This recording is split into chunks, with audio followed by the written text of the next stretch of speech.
پر بیٹھ کر مسجد میں جماعت سے نماز پڑھتا ہوں. کھڑے ہوتا ہوں تو کرسی پیچھے ہو جاتی ہے تو پیچھے والوں کو دقت ہوتی ہے. آگے رکھتا ہوں تو جماعت سے باہر ہو جاتا ہوں. کیا کروں؟ اچھا، ان کا سوال یہ ہے، ایسی معذوری ہے کہ کرسی پہ نماز پڑھنی پڑتی ہے، جماعت سے نماز پڑھتے ہیں مسجد میں تو قیام میں کرسی پیچھے کرنی پڑتی ہے جماعت کے ساتھ کھڑے ہونے کے لیے، تو پیچھے کے لوگوں کو دقت ہوتی ہے. اور اگر جماعت کے ساتھ نہ کھڑے ہوں تو یہ جماعت سے آگے نکل جاتے ہیں. بھائی ایسا ہے کہ شریعت یہ کہتی ہے کہ جو لوگ سجدہ کرنے سے قاصر ہیں ان پہ قیام واجب نہیں ہے، تو آپ کرسی پہ بیٹھے بیٹھے اشارے سے نماز پڑھیں، دوسروں کی نماز ڈسٹرب نہ کریں، اسی میں آپ کے لیے انشاءاللہ اجر ہے. اگر آپ کھڑے ہوں گے تو واقعی جماعت کے برابر میں اگر کھڑے ہوں گے تو کرسی پیچھے جائے گی اور پیچھے والے آدمی کو جو ہے اس میں آپ کی دقت ہوگی. یا پھر آپ ایسا کنارہ پکڑ لیں جس کے پیچھے لوگ نہ ہوتے ہوں اور وہاں آپ نماز پڑھا کریں. بہترین طریقہ تو وہی ہے کہ آپ بیٹھ کے اشارے سے نماز پڑھیں جب آپ کے اوپر قیام واجب ہی نہیں ہے. جو لوگ سجدہ نہیں کر پاتے انہیں شریعت قیام سے بھی روک دیتی ہے، واجب نہیں ہے ان کے اوپر. تو اس لیے بہترین طریقہ یہ ہے کہ آپ بیٹھ کے نماز پڑھیں کرسی پہ. اور میں ایک بات اور بتا دوں بھائی، ویسے سنت طریقہ جو ہے زیادہ فضیلت والی بات زمین پہ نماز بیٹھ کے پڑھنے میں ہے. اگر آپ کرسی چھوڑ کے نیچے بیٹھیں گے تو زیادہ فضیلت کی بات ہے. لیکن اگر ایسی معذوری ہے کہ آپ کو بالکل ہی نیچے بیٹھنا بند کر چکا ڈاکٹر یا ایسا کوئی آپریشن آپ کا ہوا ہے تو آپ کو بالکل اجازت ہے. انشاءاللہ دین جو ہے آسان ہے اور ہماری آسانی کے لیے ہی ساری چیزیں اللہ نے پیدا کی. بہن کا سوال ہے، وضو کے بعد کہیں جانے کے لیے میک اپ کیا ہے؟ کیا اس کے بعد کیا اس وضو سے نماز ہو جائے گی؟ اچھا، ان کا سوال یہ ہے کہ کہیں جانے کے لیے میک اپ کیا، ابھی نماز کا ٹائم نہیں ہوا تھا، وضو کر لیا تھا جس سے کہ میک اپ میں ٹائم لگے تو اور اتنے میں نماز کا ٹائم ہو گیا، تو اسی وضو سے نماز پڑھ لیں. بالکل پڑھ سکتی ہیں، میک اپ کی وجہ سے آپ کا وضو نہیں خراب ہوا.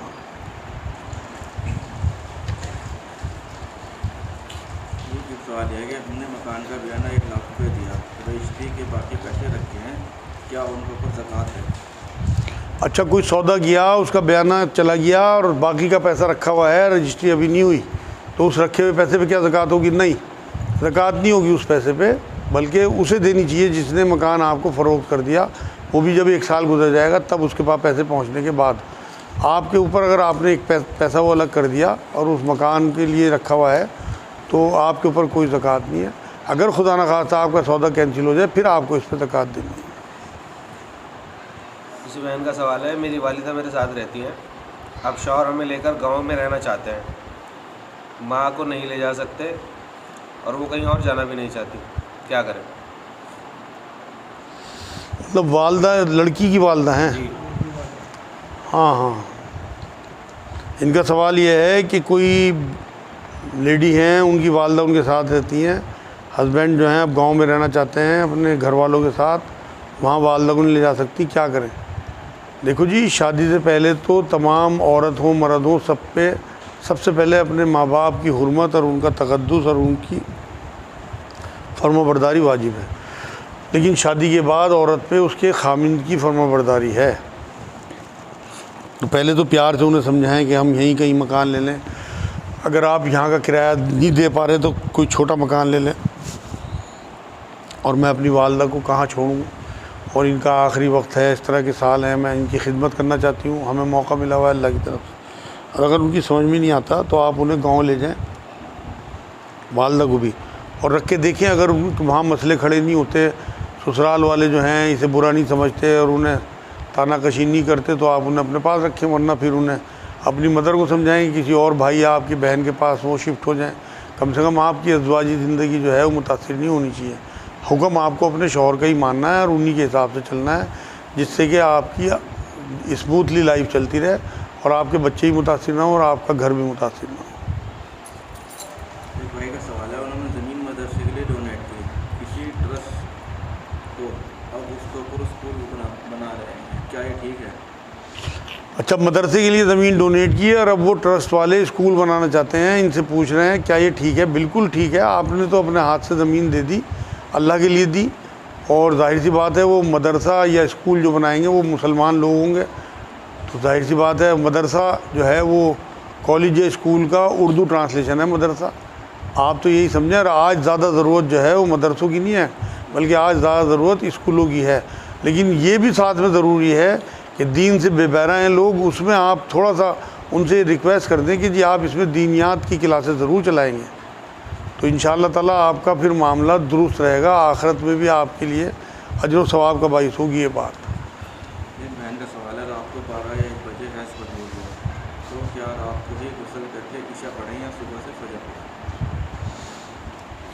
اچھا, ان کا سوال یہ ہے کسی بچی کا کہ رات کے بیچ میں حیض بند ہوا تو غسل کر کے عشاء کی نماز پڑھیں یا اٹھ کے فجر کی نماز پڑھیں نہا کے. جب حیض بند ہوا تبھی غسل کر کے آپ کے اوپر نماز واجب ہو گئی, آپ کو عشاء کی نماز پڑھنی چاہیے. سوال ہے, سجدہ سہو کر کے یاد آیا کہ میں نے غلطی نہیں کی اور غلط سجدہ سہو کر لیا, کیا نماز دہرانی ہے؟ اچھا, سجدہ سہو کیا اور بعد میں پھر یہ بات دھیان آئی کہ میں نے نماز صحیح پڑھی تھی, سجدہ سہو غلط کر لیا ہے نا, کیا نماز دہرانی پڑے گی؟ نہیں, دہرانی نہیں پڑے گی. آپ کو اشکال ہوا کہ میں نے کچھ غلطی کی اور آپ نے سجدہ سہو کر لیا, کوئی حرج نہیں ہے, بالکل آپ کی نماز ہو گئی انشاءاللہ, کوئی دہرانے کی ضرورت نہیں ہے. اسی طرح ایک نیا سوال ہے کہ حیض 10 دن میں بند ہوتے ہیں, اس بار 1 دن پہلے ہو گئے تو کیا انتظار کرے یا پاک ہو کر نماز پڑھے اور روزہ رکھے؟ ان کا سوال یہ ہے کہ حیض 1 دن پہلے بند ہو گئے تو پاک ہو کے نماز پڑھیں یا انتظار کریں بھی 10 دن؟ نہیں, بالکل آپ کو اگر حیض بند ہو جاتے ہیں تو آپ کو فوراً غسل کر کے آپ کو روزہ بھی رکھنا ہے اور نماز بھی پڑھنی ہے. اگر خدا نخواستہ پھر بلیڈنگ آتی ہے تو پھر آپ جو ہے وہ آپ کا روزہ نہیں گنا جائے گا اور وہ نماز بھی آپ کی معاف ہوگی. لیکن آپ کو چانس دے رہا اللہ پاک ایک زیادہ روزہ رکھنے کا اور چند نمازیں زیادہ پڑھنے کا, تو آپ اس کا فائدہ اٹھائیں. یہ تو آپ کے لیے بہت اچھا معاملہ ہے کہ ایک روزہ بھی آپ کو زیادہ مل رہا. روزوں کی برکتوں کا اندازہ ہمیں اوپر جا کے ہوگا کہ ایک روزے کی کتنی قیمت ہے اور کتنی اہمیت ہے اللہ کے ہاں, تب آپ کو اندازہ ہوگا کہ واقعی آپ نے کتنی بڑی خوبی کا کام کیا تھا ایک روزہ رکھنے کا اور انتظار نہ کرنے کا. کسی نے قرض لیا, اب اس کے پاس دینے کے لیے پیسے نہیں ہیں, کیا یہ پیسے زکوٰۃ میں لگ سکتا ہے جبکہ جو پیسہ اس نے قرض میں لیا تھا اس نے اس سے مکان بنایا؟ آپ نے کسی کو قرض دیا اور اس نے پھر وہ واپس نہیں کیا, اس سے مکان بنا لیا, وہ کہتا ہے میرے پاس نہیں ہے, تو کیا پیسہ زکوٰۃ میں پیسہ لکھ دیں اپنی؟ نہیں بھائی, کسی قیمت پہ بھی نہیں ہو سکتا. آپ نے قرض دیا تھا اور آپ تو اس سے واپس ہی لیں گے پیسہ, اور اس نے مکان بنایا, اس کی تو غیرت یہ ہونی چاہیے کہ وہ مکان بیچ کے آپ کا پیسہ دے. نہیں تو بیوی کے پاس کوئی زیور ہو یا کوئی پلاٹ یا کوئی بھی چیز ایسی پڑی ہو, جب آپ نے وقت پہ اس کا کام کر دیا تو اسے بھی وقت پہ آپ کا کام کرنا چاہیے اور آپ کے پیسے واپس کرنا چاہیے. اور یہ آپ کے اوپر ہے, آپ کا اگر رشتہ دار ہے اور آپ جانتے ہیں کہ واقعی وہ پریشان ہے تو آپ اگر ہو سکے اتنی حیثیت ہو تو اللہ کے واسطے معاف کر دیں اسے یا مہلت دے دیں. اور اگر آپ کو یہ لگتا ہے کہ یہ دے ہی نہیں پائے گا کبھی بھی, اور اگر میں نے اس سے مکان بکوا دیا تو اس کے بچے بھی بکھر جائیں گے, گھر بھی اس کا خراب ہو جائے گا, تو پھر ایک ہیلہ ہے جو میں نے اکثر سنا ہے علماء دین کے منہ سے بھی کہ آپ نے مان لو 2 لاکھ روپے اسے دیے تھے تو آپ اسے 2 لاکھ روپے زکوٰۃ کے دے دیں اور مالک بنا دیں, اور پھر اس سے اپنا قرض مانگیں اور وہ آپ کا قرض واپس کر دے, تو آپ کی زکوٰۃ بھی ادا ہو جائے گی اور اس کا قرض بھی ادا ہو جائے گا. لیکن اگر آپ خود ان 2 لاکھ کو اپنی زکوٰۃ میں لکھ لیں گے تو اس طرح آپ کی زکوٰۃ ادا نہیں ہوگی. لیکن یہ دیکھنا پڑے گا کہ وہ مستحق ہے نہیں ہے. پہلے کوشش یہی کریں کہ اگر وہ اس کے پاس اتنا مال ہے کہ اس کے پاس سونا ہو یا کوئی چیز ہو, وہ اسے بیچ کے آپ کا قرض اتارے, یا مکان اتنا ہو کہ اس کا کہ 10 لاکھ کا بکتا ہے اور 8 لاکھ کا کوئی اور مکان وہ لے لے, 2 لاکھ آپ کا قرض اتار دے. خودداری تو یہی ہے کہ آپ کے پیسے اسے اس میں سے دینے چاہیے. لیکن اگر کوئی بہت مجبوری ہو تو میں نے بتا دیا, یہ ہیلہ بھی علماء دین بتاتے ہیں جو میں نے آپ کو بتایا. سوال ہے کہ لڑکیاں اپنی سسرال کی باتیں ماں کرنے کرتی ہیں, کیا یہ ٹھیک ہے؟ ان کا سوال یہ ہے کہ لڑکیاں سسرال کی باتیں مائکے میں کرتی ہیں, کیا یہ ٹھیک ہے؟ دیکھو جی, اگر یہ ظلم ان کے بچیوں کے اوپر ہو رہا ہے اور اگر وہ اپنے گھر والوں کو کوئی بات بتاتی ہیں تو یہ غیبت میں نہیں آئے گا, کیونکہ ظالم کو کل شاید یا پرسوں آیت آئی تھی کہ مظلوم کو ظالم کا ظلم بیان کرنے کی اجازت ہے، اور اس میں یہ فائدہ ہوگا کہ اگر وہ اپنی ماں کو، بہنوں کو یہ بات بتاتی ہے تو وہ اسے تسلی دیں گی اور اسے حوصلہ دیں گی، اور اسے اپنے حالات سے لڑنے کی تھوڑی سی اندر اس کے طاقت پیدا ہو جائے گی۔ لیکن اگر وہ غیبت کر رہی ہے اور وہ اپنا روب جمانے کے لیے اور اپنے گھر والوں کو چڑھا کے اور اپنے سسرال والوں پہ روب جماوے گی تو وہ تو پھر تو وہ پھنس جائے گی، کیونکہ یہ تو غیبت ہے۔ اگر اپنے سسرال کی باتیں جو ہیں وہ مائکے میں پہنچانا ہے تو بہت بڑا بہتان اور گناہ کا کام ہے، غیبت ہے۔ لیکن اگر وہ واقعی مظلوم ہے اور اس پہ ظلم ہو رہا ہے تو بالکل بیان کرنے کی اجازت ہے اللہ کی طرف۔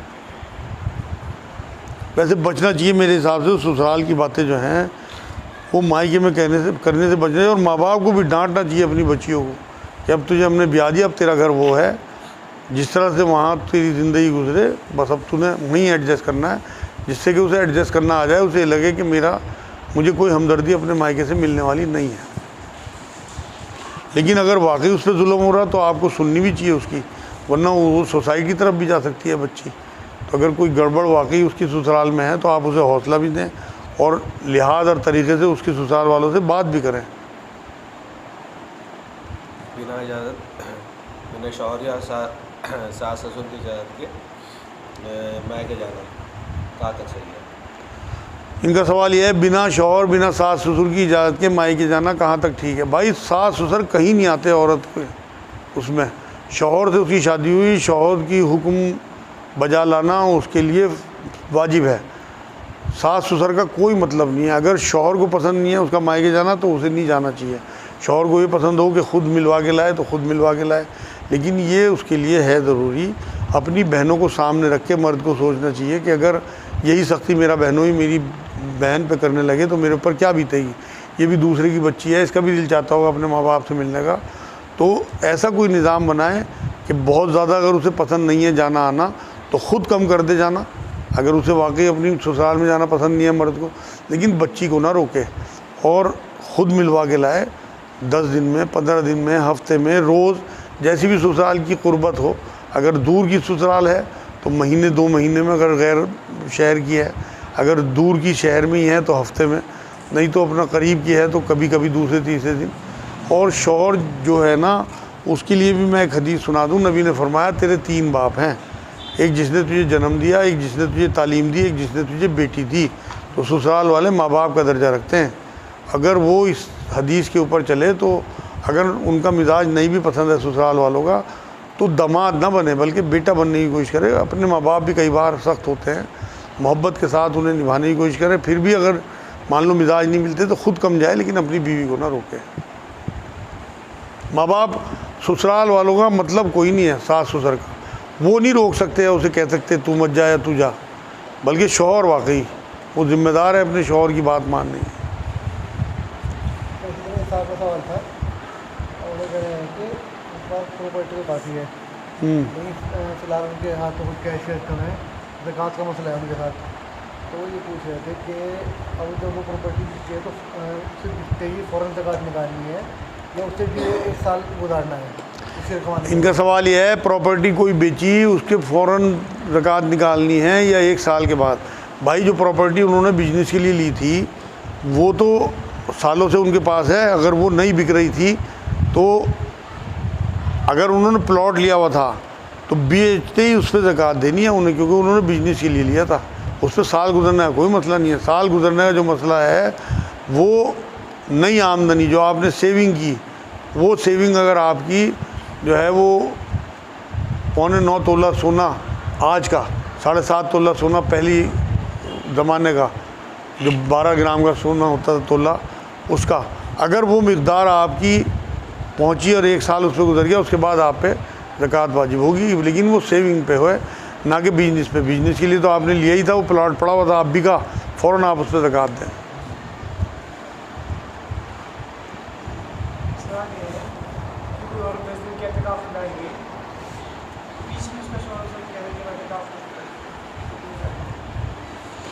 ان کا سوال یہ ہے کوئی عورت 10 دن کے اعتکاف میں بیٹھ گئی، بیچ میں اس کا شوہر یہ کہے کہ اعتکاف ختم کر دے تو وہ کیا کرے؟ دیکھو جی، شوہر کی اجازت سے بیٹھنا چاہیے ایک تو اعتکاف میں، کیونکہ اس میں سب سے بڑا مسئلہ اعتکاف میں مباشرت کا ہے کہ اس میں روک دیا قرآن نے۔ اگر شوہر کی اجازت نہیں ہے تو بالکل نہیں بیٹھنا چاہیے۔ دوسری بات یہ ہے کہ اگر وہ گھر پہ بیٹھی ہے تو یہ نفلی اعتکاف ہے۔ اعتکاف کو اللہ نے قرآن میں مسجدوں سے جوڑ دیا، لیکن اب کیونکہ مسجدیں ایسی نہیں ہیں کہ عورتیں مسجدوں میں بیٹھ سکیں تو وہ گھروں میں بیٹھ جاتی ہیں، لیکن انہیں اپنے شوہر کی اجازت سے بیٹھنا چاہیے، اور شوہر کو بھی یہ سمجھنا چاہیے جب اس نے اجازت دے دیا 5 دن بعد وہ کیوں ان کا اعتکاف توڑوا رہا۔ لیکن اگر وہ توڑواتا ہے تو اسے توڑ دینا چاہیے، اس کا شوہر گناہ گار ہوگا، اسے انشاءاللہ اجر ملے گا اپنا شوہر کا حکم ماننے کا۔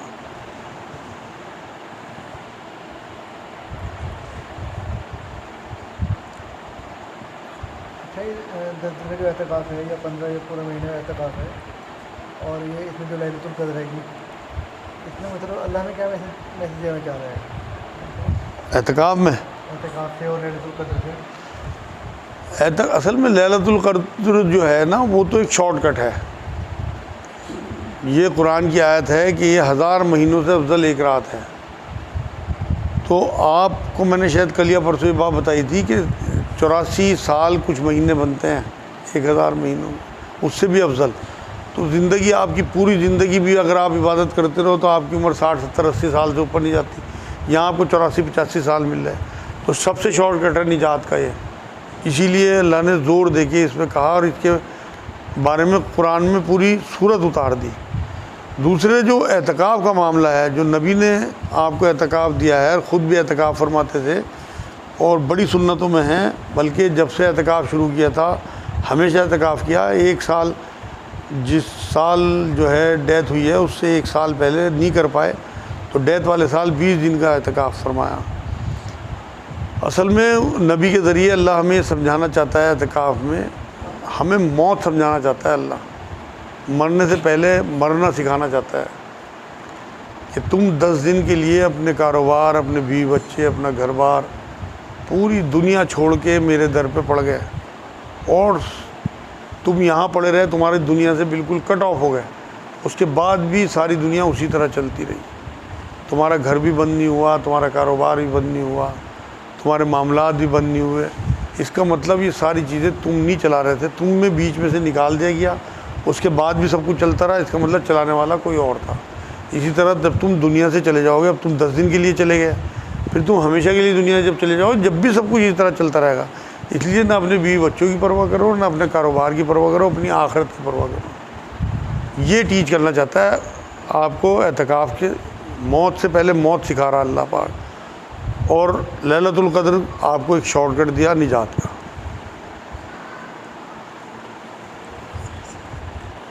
جیسے نجات والے دن چل رہے ہیں، برکت والے دن ہے، رمضان شریف ہے، تو نیند بہت زیادہ آتی ہو کسی کو، تو نیند پہ کنٹرول کیسے کرے؟ ان کا سوال یہ ہے کہ نیند زیادہ آتی ہے، نیند پہ کنٹرول کیسے کریں؟ تو کیوں نیند پہ کنٹرول کرو یار، اس مہینے کا تو سونا بھی عبادت ہے۔ اگر آپ کی نیت اچھی ہے، آپ ساری رات جاگے مان لو، سارا دن سوئے کوئی حرج نہیں۔ اب آپ سارا دن تو ٹکو ٹکے کے لیے مارے پھر رہے اسکوٹروں پہ اس پہ، اور رات کو آپ چاہے میں جاگ لوں تو جسم ہی تو ہے۔ قرآن نے تو یہ کہا کہ دن کو میں نے کام کے لیے، رات کو میں نے آرام کے لیے۔ نبی نے اس مہینے میں الٹا کر دیا کہ صحابہ کرام کے بارے میں آتا ہے روایتوں میں کہ کام ہی نہیں کرتے تھے رمضان کے دنوں میں، بلکہ کاروبار جو اپنے ہلکے کر دیتے تھے، بند کر دیتے تھے، اور رات تو جاگتے تھے، عبادت کرتے تھے۔ نبی کے بارے میں خود آتا ہے کہ خود بھی اور اپنی عورتوں کو بھی جگاتے تھے۔ تو آپ اس مہینے سے پہلے پلان کرو نا کہ ہم نے اپنے کاروباروں کو ایسے مینیج کرنا ہے کہ ہم نے 2-3 گھنٹے کام کرنا ہے۔ آپ یقین کرو، اگر آپ اللہ پہ توکل کر کے 3 گھنٹے بھی دکان کھولیں گے نا، تو جو آپ کی قسمت میں ہے وہ 3 گھنٹے میں آپ کے لیے اویلیبل کرا دے گا اللہ پاک۔ لیکن توکل اور بھروسہ چاہیے اس پہ۔ تو اگر آپ یہ مینیج کر لو، میں نے تو یہ بات مہینہ شروع ہونے سے پہلے شاید آپ لوگوں کو کہی تھی کہ آپ لوگ ابھی مینیج کر لو، 10 دن کا اعتکاف ہو، چاہے اس کی تیاری ہو اور چاہے رمضان کی پوری تیاری ہو۔ آپ اپنے کاروبار بند کر دو، اگر اتنی حیثیت نہیں ہے، بند نہیں کر سکتے تو کم سے کم کر دو، اور اپنا ٹائم زیادہ عبادات میں۔ آپ خود دیکھو نا کہ یہاں جس کرنسی کے لیے آپ مارے پھر رہے، وہ 60-70 سال آپ کے کام آنی ہے، اور جس کرنسی کو اکٹھا کرنے کے لیے اللہ نے یہ مہینہ ہمیں دیا، وہ کرنسی وہاں کروڑوں اربوں خربوں سال کام آنی ہے۔ نیکی ہے وہاں، آپ کی نیکی کام آنی ہے، وہاں ایک کرنسی کام نہیں آنی، وہاں کی کرنسی نیکی ہے۔ تو اس لیے وہاں آپ کہیں بھی جاؤ، کسی بھی ملک میں جاؤ، اب آپ نے مان لو آسٹریلیا کا ارادہ کیا جانے کا، اور آپ نے جانے سے پہلے ہی وہاں بکنگ بھی کرا لی, جہاز بھی بک کرا لیا, اپنے وہاں جو جاننے والے ہیں انہیں بھی کہہ دیا کہ میں آ رہا ہوں, اور ہوٹل بھی بک کرا دیا, اور آپ کے کچھ نہ کچھ پیسے بھی آپ ساتھ لے جا رہے ہیں, کرنسی وہاں کی بدلوا کے. تبھی تو آپ ایسا تھوڑی ہے کہ آپ جا کے جہاز سے وہاں اترے, وہاں کوئی آپ کا نہ جاننے والا, نہ آپ نے ہوٹل بک کرا رکھا, تو باولوں کی طرح آپ وہاں کھڑے ہو جاؤ گے دیوانوں کی طرح سے.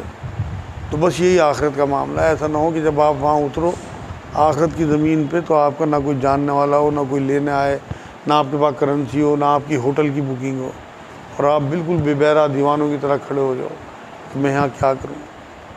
تو اس لیے وہاں کی تیاری کرو, وہاں کے بینک میں پیسے جمع کراؤ, وہاں کے بینک کے جو پیسے ہیں وہ نیکی ہیں, اور وہاں کی تیاری کرو, اچھے سے معلومات کرو کس طرح سے وہاں پہنچیں گے, وہاں جا کے ہمیں کیا کیا کرنا ہے, ہمیں وہاں کیا کیا کام ہے. انشاءاللہ تعالیٰ تیاری ابھی سے شروع ہوگی. کسی بھی سفر کی تیاری آپ پہلے سے شروع کرتے ہو, اور وہ تو بہت بڑا سفر ہے.